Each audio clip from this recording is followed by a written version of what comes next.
नमस्कार दोस्तों, स्वागत है आपका Vedansh institute TGT and PGT course कराती है। आज जो चैप्टर लेकर आई है निर्देशांक ज्यामिति। क्या लेकर आई है? निर्देशांक ज्यामिति, कोऑर्डिनेट ज्योमेट्री। तो यहाँ पर आज हम फार्मूला बताएंगे आप लोगों को। निर्देशांक ज्यामिति में कुछ इंपॉर्टेंट फार्मूले होते हैं, जैसे कि पहले नंबर फार्मूला क्या है? दो बिंदु x1 y1 और x2 y2 के बीच की दूरी। तो दो बिंदु हैं, वहाँ दो बिंदुओं के बीच की दूरी निकालनी। जैसे कि एग्जांपल में जैसे मान लेते हैं, एक लाइन हमने ड्रा कर दिया, ये बिंदु हमने ए ले लिया और ये बिंदु हमने बी ले लिया।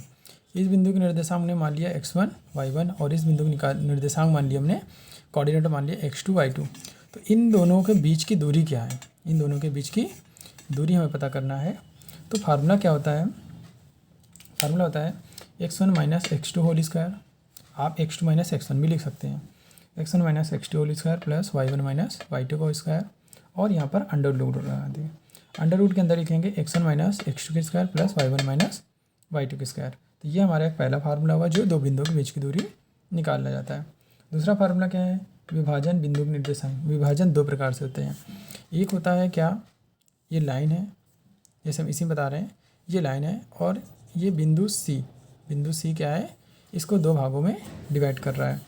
जैसे बिंदु सी दो भागों में डिवाइड कर रहा है, तो मान लेते हैं ये m1 अनुपात m2 के अनुपात में डिवाइड कर रहा है। कहने का मतलब ये है कि AC अपॉन CB बराबर m1 अपॉन m2, इस अनुपात में इसको डिवाइड कर रहा है।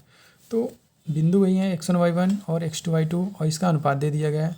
तो बिंदु हमें C निकालना है। बिंदु क्या निकालना है? C निकालना है। तो इसका फार्मूला क्या बनता है? इसका फार्मूला बनता है m1 x2 plus m2 x1 upon m1 plus m2 comma m1 y2 plus m2 y1 upon m1 plus m2। करना क्या तुम्हें कि पहले तुम्हें m1 रखना है। m1 जैसे ही रखते हैं तो दूसरा वाला x2 होता है, यहाँ पर m1 के साथ x2 लगाना है, क्योंकि हम यहाँ पर x के कोऑर्डिनेट निकालें। ये होता है x और ये होता है टोटल y। तो m1 x2 प्लस m2 के साथ x1 लगा देना है अपॉन m1 प्लस m2। फिर क्या करना है? m1 y2 plus m2 y1 upon m1 plus m2। तो बिंदु C के कोऑर्डिनेट निकल आते हैं इस फार्मूले में। और एक दूसरा फार्मूला क्या बनता है? दूसरा फार्मूला मान लेते हैं कि एक लाइन है, ये हमने लाइन ड्रा कर दिया। यहाँ पर बिंदु A है और यहाँ पर बिंदु B है और यहाँ पर पॉइंट हमने C मान लिया। पॉइंट A के निर्देशांक कोऑर्डिनेट x1 y1 और इसके x2 y2। तो C पूछ रहा है कि आखिरकार C कितना होगा। और यहाँ पर जो रेशियो, अब ये बाहरी विभाजन है, AB upon BC is equal to m1 upon m2, ये दिया हुआ है। ये कितना हो जाता है? m1 और ये कितना हो जाता है? m2। तो अब यहाँ पर बाहरी विभाजन है, कहने का मतलब A और B अंदर हो गए और पॉइंट C जो निकालना है वो एकदम बाहर है, लाइन से बाहर पॉइंट एकदम अलग है उसके।